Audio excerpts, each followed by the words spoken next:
सोच कर देखिए, कभी कभी जिंदगी हमें उस जगह ले जाती है जहां हम जाना नहीं चाहते।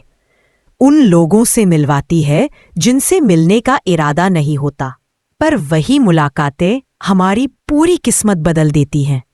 क्या पता आज जो कहानी आप सुनने वाले हैं वही आपके दिल के किसी कोने में छुपी उम्मीद को फिर से जगा दे।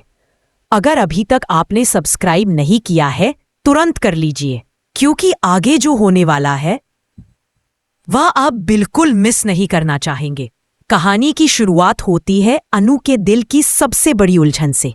वह चाहती है कि सबकी खुशी बनी रहे, किसी का दिल न दुखे, और वह जो भी कहे सम्मान के साथ कहे। लेकिन जिंदगी हर बार आसान रास्ता नहीं देती, उसे भी नहीं दिया। वह सोचती है कि उसके फैसले से किसी को तकलीफ न हो, पर ऐसा कैसे हो सकता है? अगर मकसद ही बदल जाए तो रास्ता खुद ब खुद बदल जाता है। इसी बीच मैनेजमेंट का एक बड़ा फैसला आता है। अनूप और राज के साथ आगे कोई बिजनेस नहीं होगा।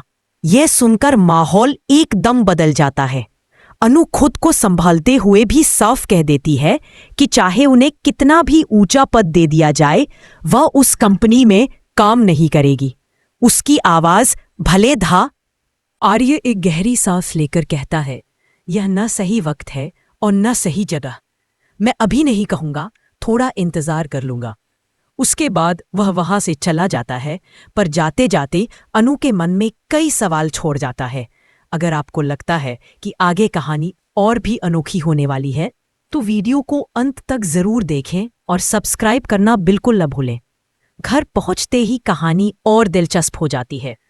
आर्य अपने पिता समान समझे जाने वाले गोपाल जी से कहता है कि वह चाहता है अनु राजनंदिनी साड़ी की हेड बने। यह कोई छोटी बात नहीं थी। राजनंदिनी साड़ी उस बिजनेस का दिल है। किसी को उसका हेड बनाना मतलब उसे पूरा भरोसा देना। लेकिन गोपाल जी साफ इनकार कर देते हैं। नहीं, चाहे तुम अनु को क्या बना दो, पर वह हमारे ऑफिस में काम नहीं करेगी। यह सुनकर आर्य के कदम रुक जाते हैं, पर तभी गोपाल जी के चेहरे पर एक पुरानी याद की चौंक उठती है। देव द्वारा दी गई राजनंदिनी साड़ी। उन्हें लगता है कि शायद अनु का भाग्य उसी साड़ी से जुड़ चुका है। हो सकता है अब राहें खुद उसे ऑफिस वापस लाने वाली हो। अगर आप जानना चाहते हैं कि आगे क्या होता है तो अभी सब्सक्राइब करें। अनु इस बीच परेशान हो जाती है।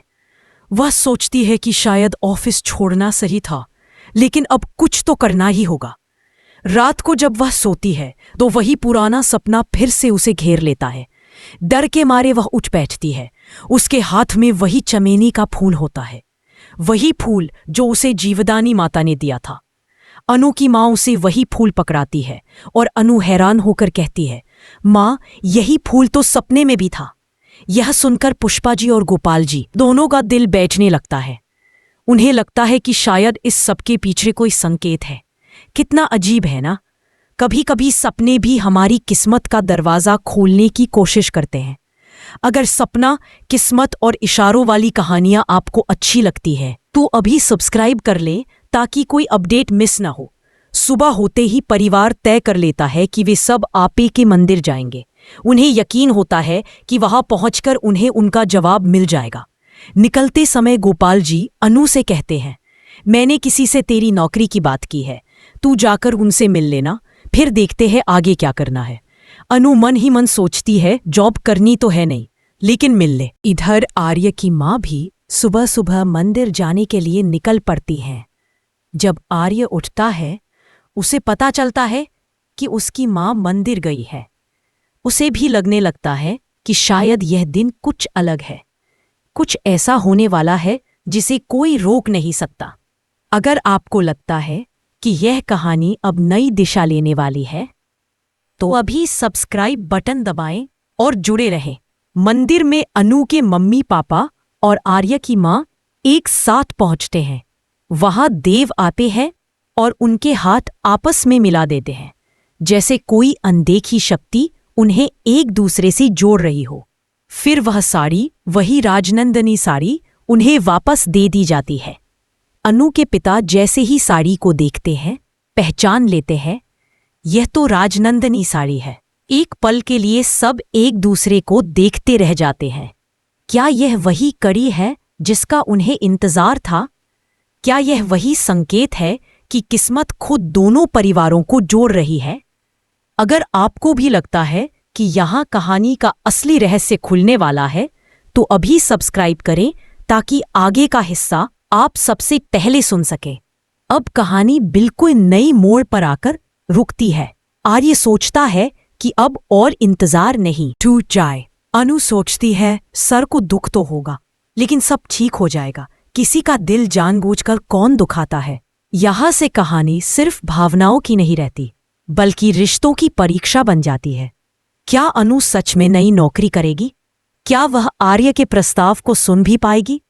क्या राजनंदिनी साड़ी फिर से दोनों को एक ही राह पर ले आएगी? क्या किस्मत आज भी किसी को जोड़ने के लिए अपना पारंपरिक तरीका अपनाने जा रही है? अगर आप भी यह जानने के लिए उत्सुक हैं कि आगे क्या होगा, तो अभी सब्सक्राइब किए बिना मत जाए, क्योंकि दूसरा सेक्शन और भी ज्यादा रोमांचक होने वाला है। कहानी अब उस मोड़ पर पहुंच चुकी है जहां हर कदम किसी नई दिशा का इशारा कर रहा है। अनु मंदिर से लौटते हुए सोच रही थी कि आज जो भी होगा उसकी जिंदगी बदल सकता है। वह खुद को समझाती रहती है, मुझे बस साफ साफ बता देना है कि मैंने नई नौकरी ले ली है, चाहे जो हो। लेकिन दिल कहीं ना कहीं डर भी रहा था, क्योंकि रिश्ते सिर्फ शब्दों से नहीं, भावनाओं से बनते हैं। और अनु जानती थी कि उसके एक फैसले से आर्य के मन में कहीं हलचल जरूर होगी। उधर आर्य अपने कमरे में अंगूठी लगा था, जैसे भगवान खुद उनके बीच एक अनकही डोर बांध रहे हो। घर लौटकर अनु की माँ बार बार उस साड़ी को देखती रहती। ये राजनंदिनी साड़ी, इसने सच में हमारी जिंदगी में कुछ बदल दिया है। गोपाल जी भी सोचते रहे, क्या सच में ये सब इत्तेफाक है या ऊपर वाला हमें किसी और धकेल रहा है? अगर आप भी कभी किसी संकेत पर विश्वास करते हैं, तो आप समझेंगे कि उस परिवार के दिल में कैसी हलचल चल रही होगी। और हाँ, कहानी के आगे के ट्विस्ट मिस ना हो, इसलिए सब्सक्राइब जरूर कर ले। इधर अनु नए ऑफिस जाने का फैसला लेते हुए भी थोड़ी हिचकिचा रही थी। वह जानती थी कि ये नौकरी उसके लिए जरूरी है, लेकिन उससे पहले उसे आर्य को सब सच बताना ही होगा। वह घर से निकलने ही लगी थी कि पुष्पा जी ने आवाज दी, अनु, बाहर जाने से पहले देवी से प्रार्थना कर लेना। कभी कभी सही रास्ता हम चुनते हैं, लेकिन मंजिल वो तय करती है। अनु ने सिर हिलाया और मन में एक अजीब सी शांति महसूस की, जैसे कोई अंदर से कह रहा हो सब ठीक होगा। उधर आर्य भी रास्ते पर था। वह उसी गली की ओर जा रहा था जहां अनु रहती है, जैसे हर कदम उसे उसके करीब ले जा रहा हो। वह, अगर आपने भी कभी ऐसा दिल दहला देने वाला इंतजार महसूस किया है, तो आप जानते होंगे कि ऐसी सांसें कैसी लगती है। और अगर आपको कहानी का हर दृश्य अपनी आंखों के सामने चलता हुआ लगता है, तो अभी सब्सक्राइब कर ले ताकि आगे की कहानी की धड़कनें आप मिस न करें। अनु भी उसी समय घर से निकलती है। दोनों एक ही दिशा में बढ़ रहे हैं, लेकिन एक दूसरे को देख नहीं पा रहे। किस्मत भी कभी कभी ऐसे खेल खेलती है।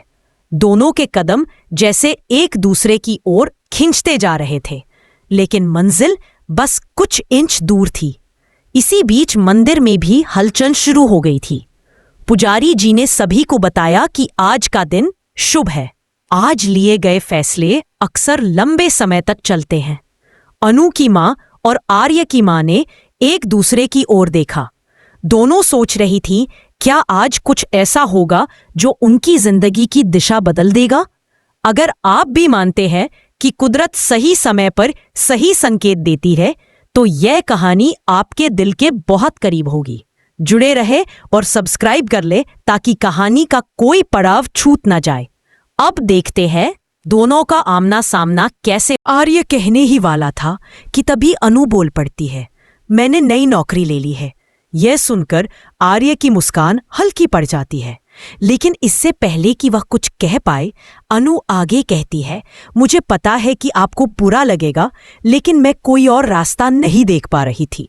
आर्य अपने मन को संभालते हुए धीरे से कहता है, अगर यह तुम्हारा फैसला है तो ठीक है, लेकिन अनु चौंक कर पूछती है, लेकिन क्या?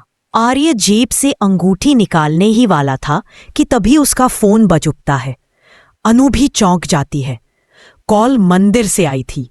संदेश बिल्कुल साफ था, आपी के मंदिर में आप दोनों को तुरंत बुलाया गया है। अगर आपको लगता है कि यह सब एक साधारण घटना नहीं है तो आप बिल्कुल सही दिशा में सोच रहे हैं। और हाँ, अगर अभी तक सब्सक्राइब नहीं किया है तो जल्दी कर लें, क्योंकि आगे की बात बेहद खास है। दोनों मंदिर पहुंचते हैं। वहां अनु और आर्य के परिवार खड़े होते हैं। अनु की मां आगे बढ़ती है और कहती है, बच्चों, शायद भगवान चाहते हैं कि तुम दोनों एक दूसरे की जिंदगी में रहो। आर्य की मां भी मुस्कुराकर जोड़ती है, आज का दिन यूं ही खास ना। आर्य कहने ही वाला था कि तभी अनु बोल पड़ती है, मैंने नई नौकरी ले ली है। यह सुनकर आर्य की मुस्कान हल्की पड़ जाती है, लेकिन इससे पहले कि वह कुछ कह पाए, अनु आगे कहती है, मुझे पता है कि आपको बुरा लगेगा, लेकिन मैं कोई और रास्ता नहीं देख पा रही थी। आर्य अपने मन को संभालते हुए धीरे से कहता है, अगर ये तुम्हारा फैसला है तो ठीक है, लेकिन अनु चौंक कर पूछती है, लेकिन क्या? आर्य जेब से अंगूठी निकालने ही वाला था कि तभी उसका फोन बज उठता है। अनु भी चौंक जाती है। कॉल मंदिर से आई थी। संदेश बिल्कुल साफ था, आपे के मंदिर में आप दोनों को तुरंत बुलाया गया है। अगर आपको लगता है कि यह सब एक साधारण घटना नहीं है तो आप बिल्कुल सही दिशा में सोच रहे हैं। और हाँ, अगर अभी तक सब्सक्राइब नहीं किया है तो जल्दी कर लें, क्योंकि आगे की बात बेहद खास है। दोनों मंदिर पहुंचते हैं। वहां अनु और आर्य के परिवार खड़े होते हैं। अनु की मां आगे बढ़ती है और कहती है, बच्चों, शायद भगवान चाहते हैं कि तुम दोनों एक दूसरे की जिंदगी में रहो। आर्य की मां भी मुस्कुराकर जोड़ती है, आज का दिन यूं ही खास ना। आर्य चुपचाप अनु को देखता है। अनु की आंखें भी नम सी हो जाती हैं। देव वहां आते हैं और दोनों के बीच वह राजनंदिनी साड़ी रखते हुए कहते हैं, यह सिर्फ एक साड़ी नहीं है, यह वह धागा है जिसने आपको पहले भी जोड़ा है और शायद अब भी जोड़ने आया है। अनु के पिता सिर हिलाते हैं, सच में यह सब इत्तेफाक नहीं हो सकता। और फिर वह मोड़ आता है जिसका सबको इंतजार था। आर्य धीरे धीरे अनु के करीब जाता है। उसके हाथ कांप रहे थे, लेकिन दिल बहुत साफ था। वह अंगूठी आगे बढ़ाता है और बहुत धीमे स्वर में कहता है, अनु, अगर तुम चाहो तो जिंदगी की यह यात्रा मेरे साथ तय करना चाहोगी? अनु की सांसें थम जाती हैं। एक पल का सन्नाटा, फिर उसकी आंखों से एक छोटी सी मुस्कान खिलती है, वह मुस्कान जो सब जवाब दे देती है। पर तभी अनु कहती है, मगर मेरी नई नौकरी? आर्य मुस्कुराता है, जहां तुम रहोगी वही रास्ता सही होगा। मैं रिश्ते को नौकरी से बड़ा मानता हूं। अनु की आंखें चमक उठती हैं। कहानी एक नए मोड़ की ओर बढ़ जाती है। अब सिर्फ उनकी नौकरी या ऑफिस की नहीं, बल्कि दिलों की कहानी शुरू होने वाली थी। अगर आप जानना। आर्य चुपचाप अनु को देखता है। अनु की आंखें भी नम सी हो जाती हैं। देव वहां आते हैं और दोनों के बीच वह राजनंदिनी साड़ी रखते हुए कहते हैं, यह सिर्फ एक साड़ी नहीं है, यह वह धागा है जिसने आपको पहले भी जोड़ा है और शायद अब भी जोड़ने आया है। अनु के पिता सिर हिलाते हैं, सच में यह सब इत्तेफाक नहीं हो सकता। और फिर वह मोड़ आता है जिसका सबको इंतजार था। आर्य धीरे धीरे अनु के करीब जाता है। उसके हाथ कांप रहे थे, लेकिन दिल बहुत साफ था। वह अंगूठी आगे बढ़ाता है और बहुत धीमे स्वर में कहता है, अनु, अगर तुम चाहो तो जिंदगी की यह यात्रा मेरे साथ तय करना चाहोगी? अनु की सांसें थम जाती हैं। एक पल का सन्नाटा, फिर उसकी आंखों से एक छोटी सी मुस्कान खिलती है, वह मुस्कान जो सब जवाब दे देती है। पर तभी अनु कहती है, मगर मेरी नई नौकरी? आर्य मुस्कुराता है, जहां तुम रहोगी वही रास्ता सही होगा। मैं रिश्ते को नौकरी से बड़ा मानता हूं। अनु की आंखें चमक उठती हैं। कहानी एक नए मोड़ की ओर बढ़ जाती है। अब सिर्फ उनकी नौकरी या ऑफिस की नहीं, बल्कि दिलों की कहानी शुरू होने वाली थी। अगर आप जानना